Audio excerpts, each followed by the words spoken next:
Colegas, eu considero hoje uma das aulas mais relevantes do curso, porque na semana passada eu fiz um apanhado histórico da evolução, da execução, desde tempos remotos, mas hoje é o dia de enfocar o sistema processual brasileiro no tocante à execução civil de uma forma bem ampla, bem analítica, e, portanto, eu tenderia a dizer que a maior parte até das perguntas de prova, por exemplo, tenderiam a sair principalmente desta aula. Então, para os demais colegas que não estão conosco aqui ao vivo, se puderem espalhar a notícia, o conteúdo de hoje não que dos outros dias não seja, mas hoje talvez, por eu apresentar os fenômenos de uma forma bem ampla, é uma aula absolutamente fundamental, até para a compreensão do que vem depois. Eu quero falar com vocês sobre classificações da execução,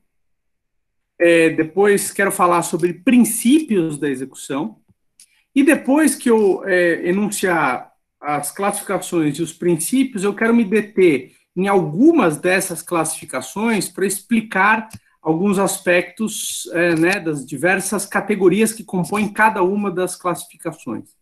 Toda vez que eu me pego fazendo classificações, eu lembro de uma frase do Barbosa Moreira, que eu já disse a vocês a minha opinião, que eu considero o maior processualista brasileiro que já houve. Ele morreu em 2017, já velhinho, com seus 80 e tantos anos, já não bem de saúde.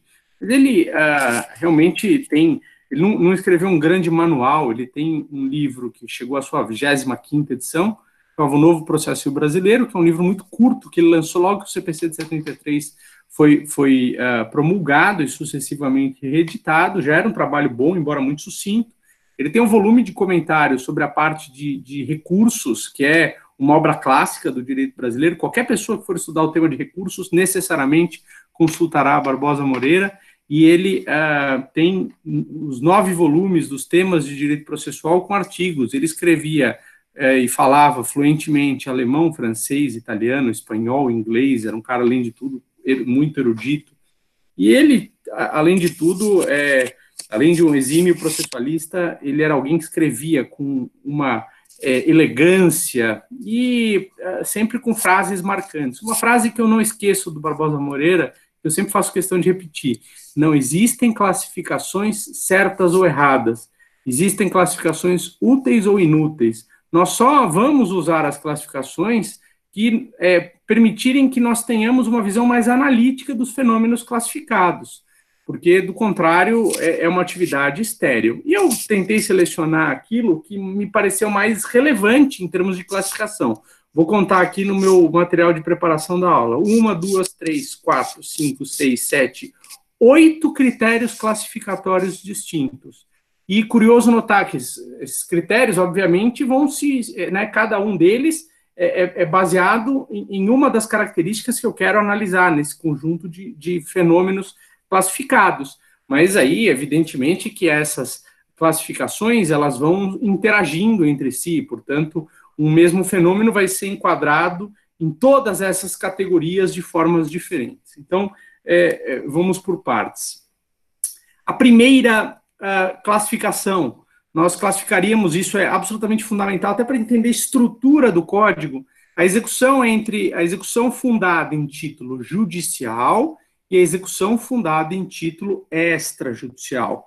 A execução de título judicial, que também recebe o nome do Código de Cumprimento de Sentença, está regulada ali no livro 1 da parte especial, que fala do processo de conhecimento e cumprimento de sentença. E depois, o processo de execução de título extrajudicial está regulado no livro 2 da parte especial. A lista de títulos judiciais está no artigo 515 do CPC, basicamente lista todas as modalidades de execuções fundadas no prévio exercício de jurisdição estatal ou arbitral que resultou na produção de um título judicial. E lá no artigo 784 do CPC está a lista dos títulos extrajudiciais, que seriam todos aqueles produzidos fora de um processo, extrajudicialmente, sem exercício de jurisdição, mas por escolhas do legislador se autoriza que a execução seja iniciada com fundamento neles. Então, essa é uma primeira e fundamental distinção. Execução fundada em título judicial, livro 1, o rol de títulos está no 515, execução de título extrajudicial, livro 2, isso está, tem uma lista de títulos extrajudiciais ali no artigo 784. Essa é a primeira classificação, eu vou voltar a ela depois, até para comparar o que essas execuções têm de diferente, isso é fundamental.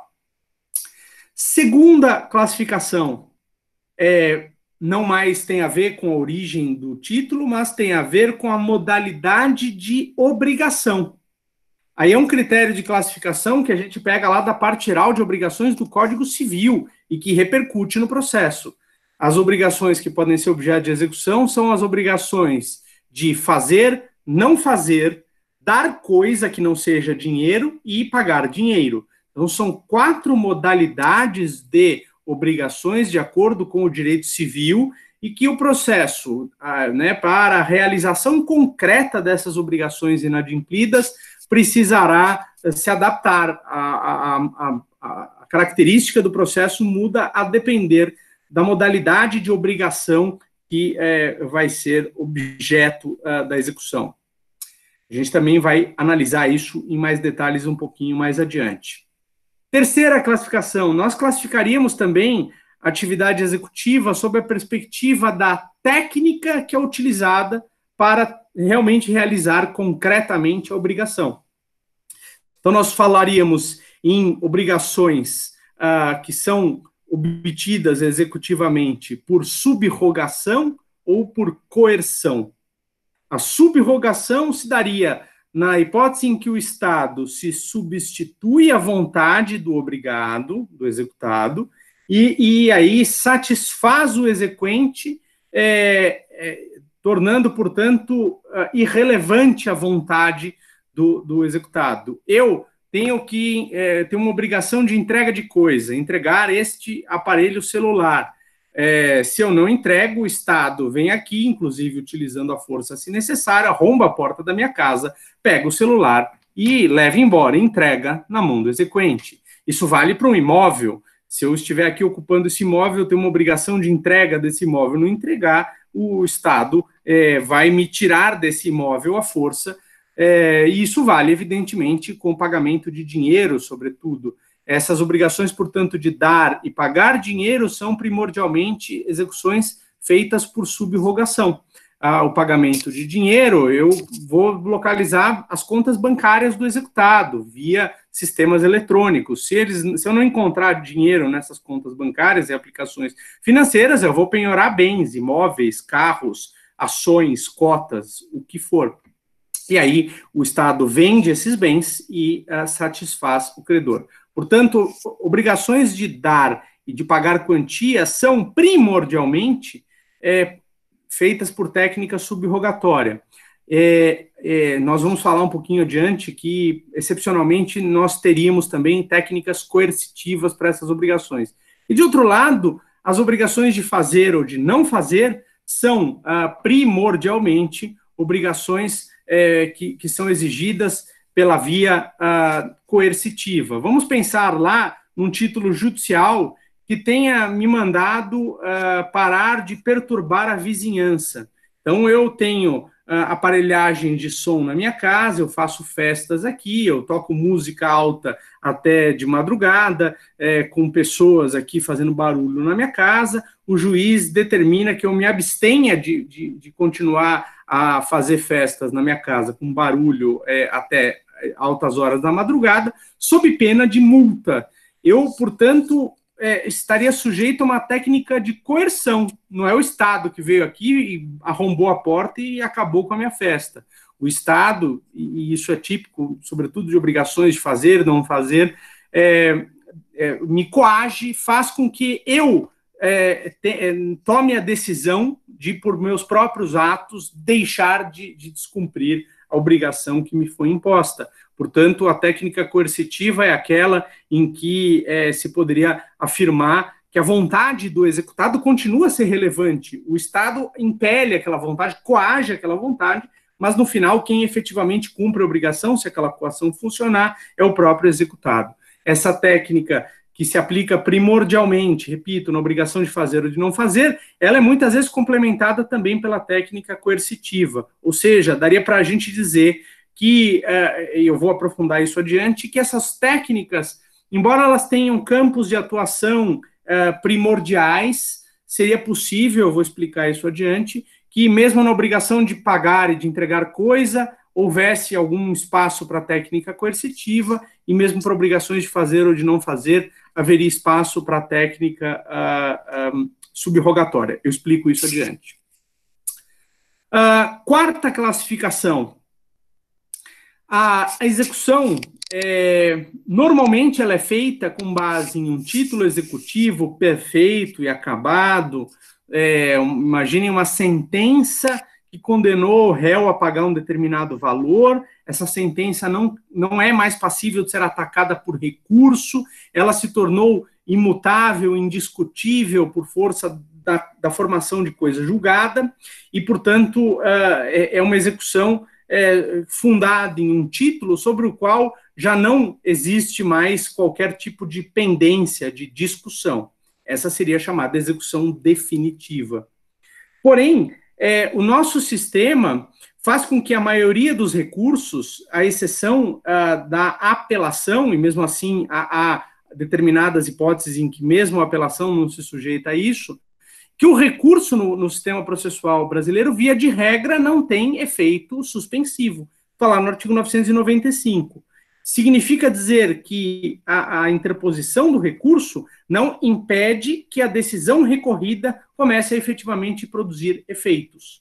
E, portanto, se os efeitos que essa decisão precisa começar a produzir dizem respeito a uma obrigação descumprida de pagar, de fazer, de não fazer, de entregar coisa, significa que a execução pode ser feita com base em uma decisão que, embora já esteja produzindo efeitos, ela ainda não é imutável e indiscutível. É mais uma razão para a gente, no Brasil, acolher a ideia de Liebman sobre a coisa julgada. Henrico Túlio Liebman defendia que uma coisa é o efeito da decisão. Esse efeito pode ser irradiado tão logo proferida a decisão, mesmo que essa decisão seja atacada por recursos. O efeito pode ser produzido num primeiro momento e, por força de recursos, serem interpostos e terem que ser julgados, e só lá no futuro, quando esses recursos se esgotarem, é que se produz a coisa julgada. Mas os efeitos começaram a ser produzidos, embora não haja ainda a imutabilidade e indiscutibilidade da decisão. Para essas hipóteses em que eu executo uma decisão que ainda está pendente de um recurso sem efeito suspensivo, eu me refiro à execução provisória, porque ela é feita tendo em vista a possibilidade de o recurso ser bem sucedido, e em sendo aquela decisão que foi provisoriamente executada, eu vou ter que voltar ao status quo anterior. Então, eu falaria aí sobre a perspectiva da estabilidade do título executivo, dividiria a execução entre definitiva e provisória. Provisória é aquela em que existe ainda pendente um recurso a respeito do título executivo, e isso faz com que o regime jurídico da execução provisória tenha alguns pontos de proteção ao executado, para que o executado não fique completamente desamparado na hipótese futura do seu recurso ser bem sucedido. Vamos falar disso daqui a pouco também. A quinta classificação que eu colocaria a vocês aqui diz respeito ao procedimento. Assim como nós, olhando para o processo de conhecimento, a gente vê, de um lado, o procedimento comum, que está lá regulado dos artigos 319 ao 550, 540 e tanto. Esse seria o procedimento comum, já incluídas aí as regras relativas ao cumprimento de sentença e tal. Só que a partir do artigo 540, 530 e pouco, 540, nós temos os procedimentos especiais. Ação de consignação em pagamento. Eu pego o procedimento comum, adapto vários atos processuais, prazos, fases, efeitos daquele procedimento, para adequá-lo às necessidades do direito material. Então, o pagamento por consignação, fenômeno lá do Código Civil, mora do credor, o credor não quer receber o objeto da obrigação, o devedor quer pagar, o credor não quer receber, o devedor, para obter uma declaração de que ele efetivamente cumpriu a obrigação, ele faz o pagamento por consignação. Então, eu vou lá e adapto o procedimento comum para criar um procedimento especial chamado ação de consignação em pagamento. Ação possessória, eu preciso afastar um esbulho, turbação da posse, ou então a iminência de esbulho ou turbação. Isso está protegido no âmbito das chamadas ações possessórias, a ação de reintegração de posse, manutenção de posse, interdito proibitório, são também procedimentos especiais. Eu pego aquela situação de direito material específica, que é a necessidade de proteção da posse de um bem, e eu adapto o procedimento comum para melhor tutela daquele direito. É um caso, portanto, de adaptação do meio processual para que ele seja o mais adequado possível para a situação de direito material. E assim vai. E fora do código, a gente tem legislação extravagante, uma série de procedimentos especiais. As ações locatícias na lei de locações, ação de despejo, ação revisional de aluguel, ação renovatória da locação, são procedimentos especiais de legislação extravagante, sempre baseados nessa lógica. Eu pego o procedimento comum e adapto para melhor adequação ao direito material e crio um procedimento especial.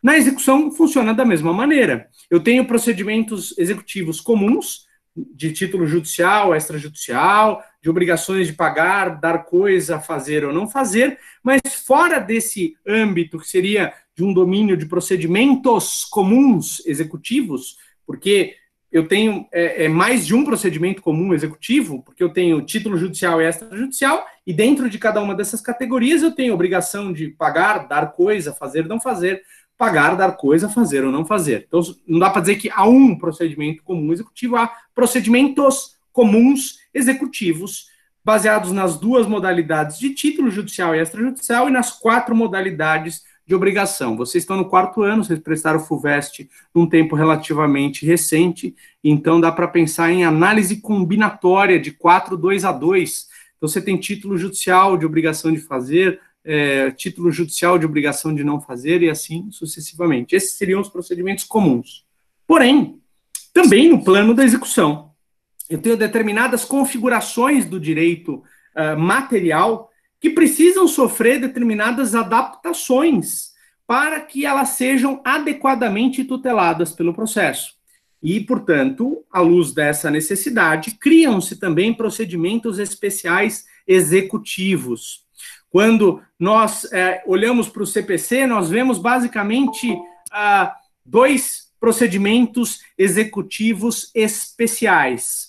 A execução de alimentos e a execução contra a fazenda pública. A execução de alimentos, eu me refiro àquela verba alimentar decorrente das relações de parentesco, matrimônio e união estável. Não entraria aí a execução de outras verbas alimentares, como seria a execução de honorários advocatícios que têm natureza alimentar, mas não para esse fim. A execução de uma pensão por ato ilícito extracontratual, tudo isso fica fora do âmbito dessa proteção dos alimentos que são decorrentes das relações familiares. Segundo a nossa Constituição, é possível que na execução de alimentos decorrentes de parentesco, filiação, união estável e matrimônio, seja possível a prisão civil do devedor. Nós temos uma norma que autoriza isso na Constituição, vou falar dela daqui a pouco.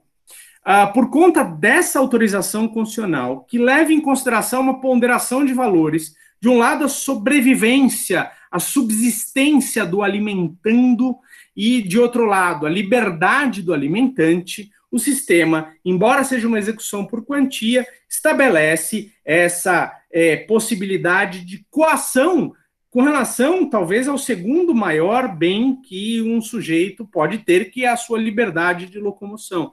Então, cria-se um procedimento especial para a execução de alimentos que esteja adaptada a essa vicissitude do direito material, da maior relevância que o direito material a ser tutelado tem, que é o direito à vida, à saúde do alimentando, ele precisa daquele dinheiro para viver e, portanto, é preciso adaptar o procedimento executivo para criar um procedimento especial de ação de alimentos, para a execução de alimentos. Isso vale tanto na execução de alimentos fundada em título judicial, está lá nos artigos 529 a 533 do CPC, 529 a 532 do CPC, execução de alimentos fundada em título judicial.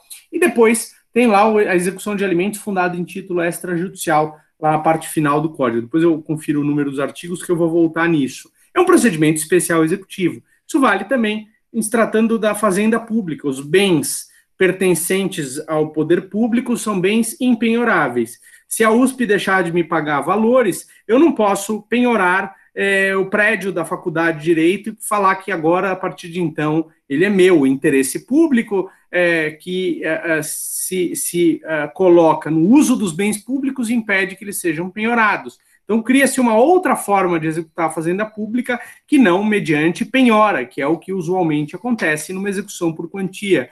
Então, cria-se um procedimento executivo especial, a famigerada técnica do pagamento de precatórios, que há estados que não pagam precatórios há 20, que estão com atraso no pagamento de precatórios há 20 anos, municípios com atrasos de 30, 40 anos, e já se tentou em diversas ocasiões mudar isso. É outro procedimento especial executivo. Eu daria mais um exemplo, depois eu posso voltar e só pontuar algumas coisinhas a respeito deles, porque isso é matéria justamente da disciplina optativa oferecida no próximo semestre, né? Execuções em espécie. A gente estuda com vagar cada um desses procedimentos especiais. Então, seria a execução fiscal. Assim como a fazenda pública, quando ela é devedora, ela se sujeita a um procedimento especial, a fazenda pública, quando é credora, também se sujeita a um procedimento especial não regulado no CPC, está numa lei extravagante, Lei 6.830 de 1980. Então, estaria aí apresentada essa classificação de procedimento comum e procedimentos especiais. A próxima classificação, eu não vi isso proposto propriamente na doutrina, salvo no volume 4 do texto do professor Dinamarco, né, no volume 4 das instituições de direito processual civil, salvo engano, eu indiquei parte desse livro em alguma das aulas, ou em algumas das aulas, mas a gente pode analisar a execução sob a perspectiva da sua autonomia.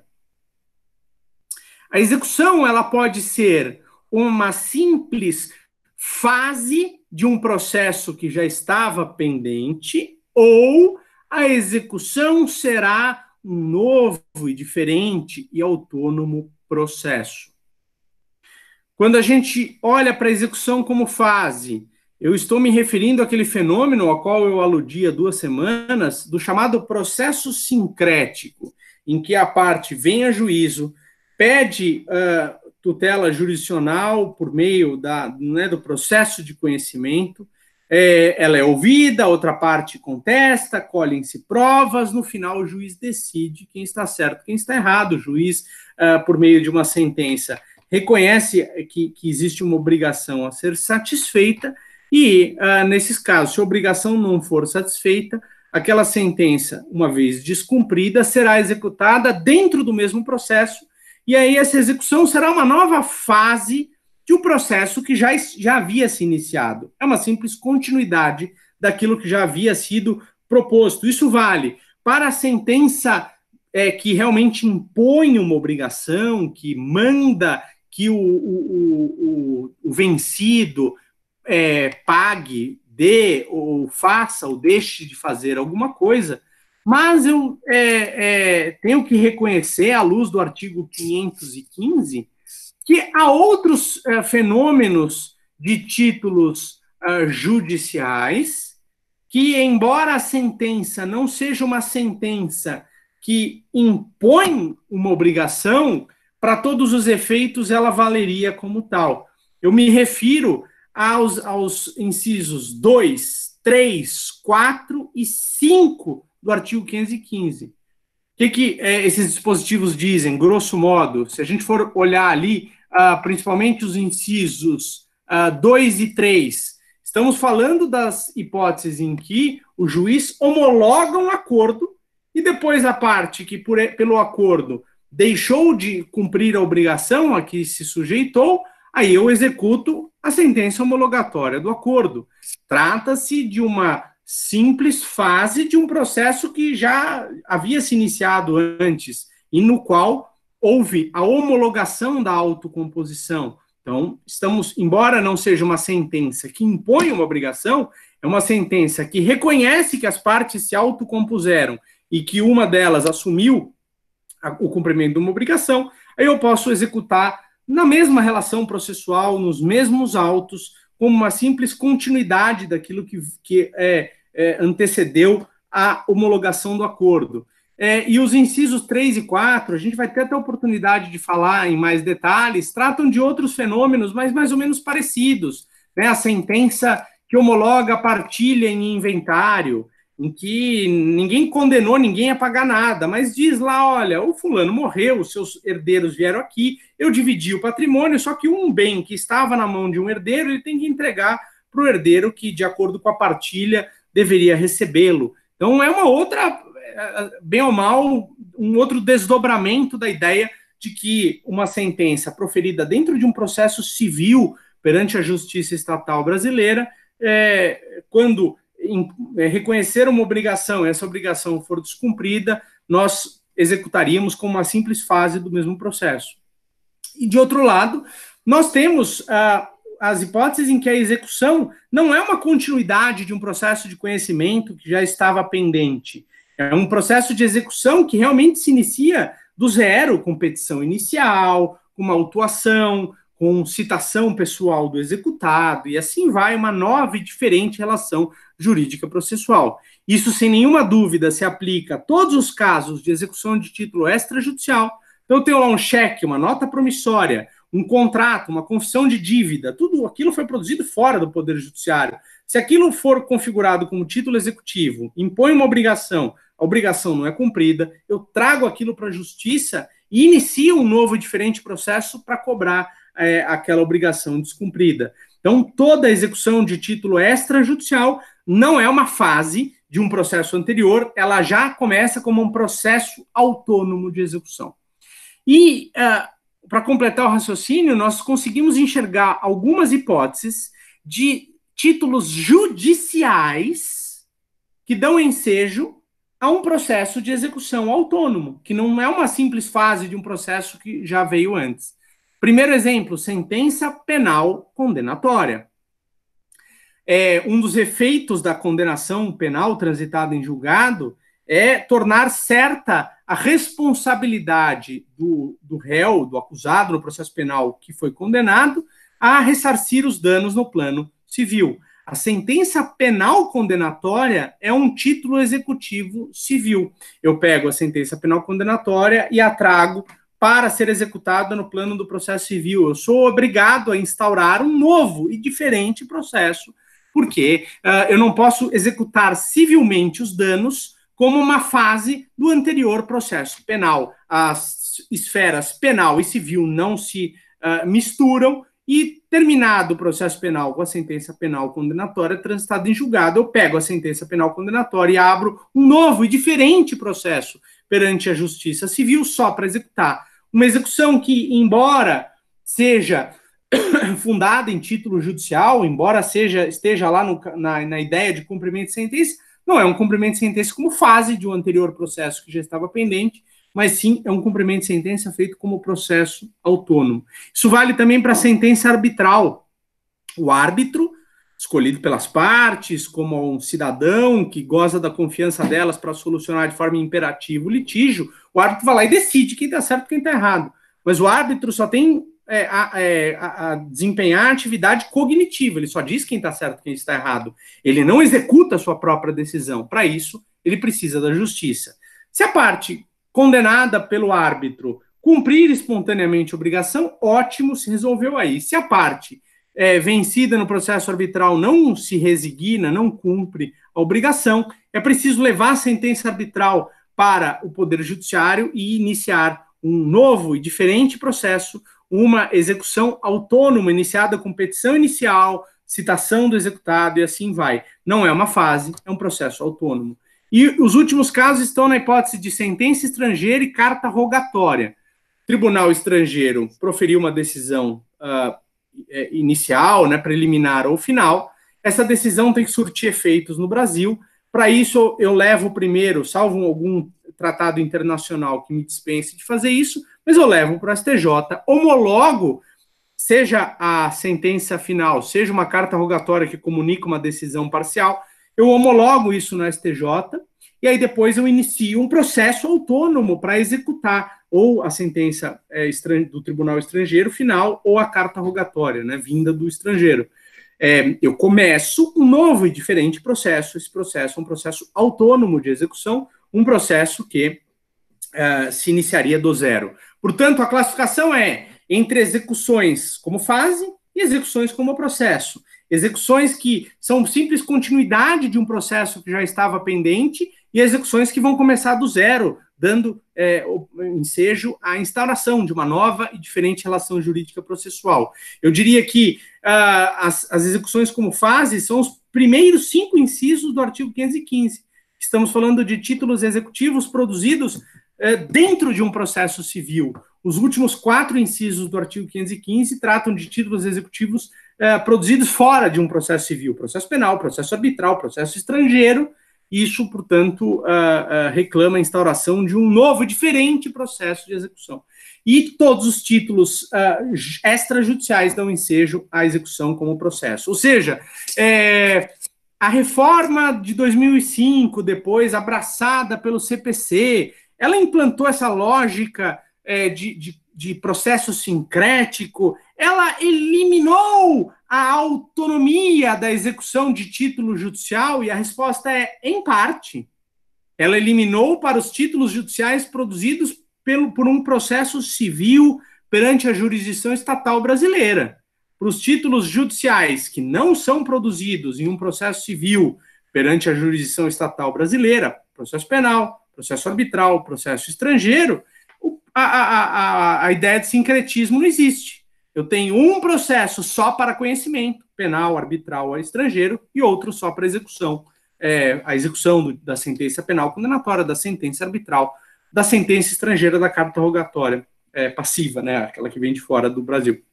Portanto, classificar a execução sob o ponto de vista da autonomia, a execução como fase, a execução como processo autônomo, como fase parte dos títulos judiciais, como processo autônomo, os restantes títulos judiciais e mais todos os extrajudiciais.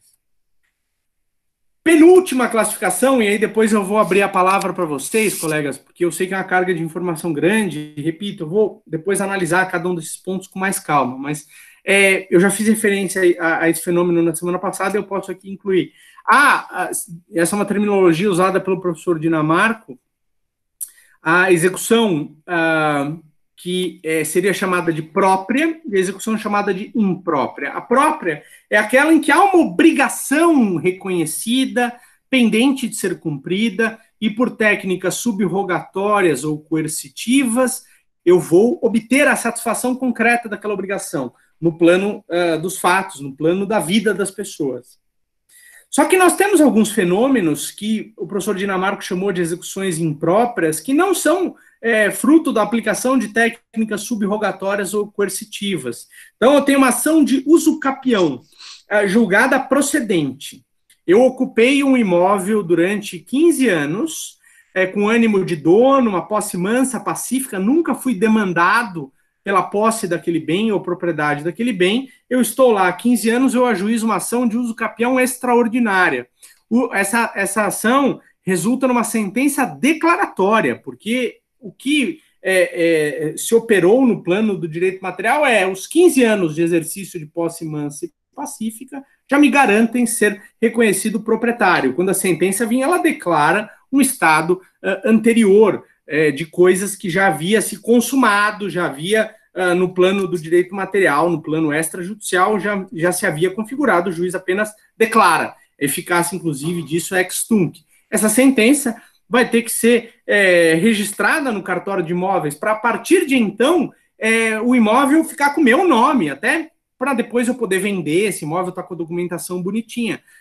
Julgada a ação de uso capião, proferida a sentença de procedência, o juiz expede um mandado para o cartório de imóveis para que se registre numa matrícula imobiliária que foi julgada procedente a ação de uso capião. Isso vale para tutela constitutiva, por exemplo, um divórcio, em que o juiz chega ali e realmente desfaz o vínculo matrimonial, e ao fazê-lo, realmente aquela sentença produziu todos os efeitos, só que eu preciso dar publicidade a ela. Eu preciso mostrar para toda a sociedade que aquelas pessoas que, né, se divorciaram efetivamente não estão mais casadas, até para permitir que, querendo um dos ex-cônjuges, contraia um novo matrimônio. Então, essa sentença vai para o registro civil e registra ali que aquele casal que tinha se casado agora se divorciou. Esses exemplos que o professor Dinamarca fala que são exemplos de execução imprópria, eu já mencionei na semana passada, mas lá no fim eu quero agora aqui relembrar, porque não há propriamente uma atividade executiva, não há uma atividade subrogatória, coercitiva, não há o cumprimento de uma obrigação, mas, sem dúvida, há atividades concretas, realizadas a partir de uma sentença declaratória ou constitutiva, notadamente para dar publicidade àquilo que se decidiu. E essa atividade que ninguém nunca se preocupou em dar um nome a ela, me parece que pode ser bem explicada sob esse prisma de execução imprópria, porque é uma atividade que é produzida depois de proferida uma decisão, mas não com as mesmas técnicas que normalmente são usadas na atividade executiva. Então, por isso, uma execução imprópria. E por último, colegas, um fenômeno ainda relativamente pouco estudado, mas nós poderíamos falar de execuções públicas e execuções privadas. O Brasil é absolutamente predominante o modelo da execução pública, feita pelo Estado. Mas há vários exemplos, com várias configurações distintas, de execuções que não são feitas pelo Poder Judiciário, aliás, sequer propriamente por um órgão estatal.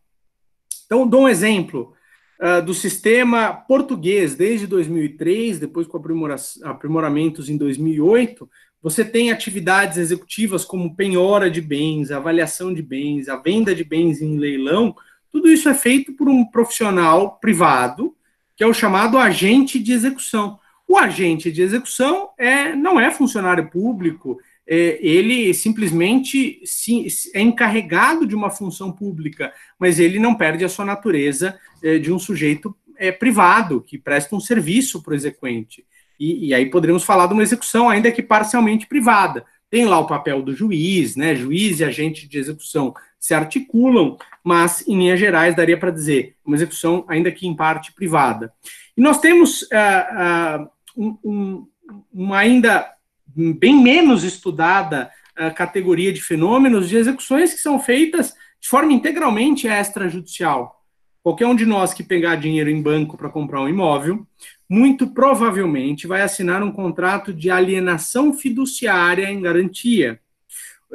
A propriedade que é adquirida por mim, usando o dinheiro do banco, é uma propriedade resolúvel, de acordo com o Código Civil, de acordo com a Lei 9.514 de 97. Portanto, um dispositivo que está uma lei que está em vigor há 23 anos entre nós. Se eu não pago, o banco me notifica via cartório de imóveis, não é perante a justiça. Eu tenho 15 dias para pagar. Se eu não pagar, o banco consolida a propriedade a seu favor. Portanto, o particular, né, o devedor do banco perde a propriedade e o banco faz a alienação extrajudicial desse bem. Quando muito, entraria em cena a atividade judicial pelo arrematante do bem, que precisaria só me tirar do imóvel, mas a propriedade foi expropriada extrajudicialmente. Só haveria a intervenção judicial, se necessária, no tocante à recuperação da posse do bem. Aí, obviamente, o banco não poderia mandar um time de jagunços armados para ir lá e arrancar as pessoas à força. Essa é uma modalidade de execução que a gente chamaria de uma execução extrajudicial.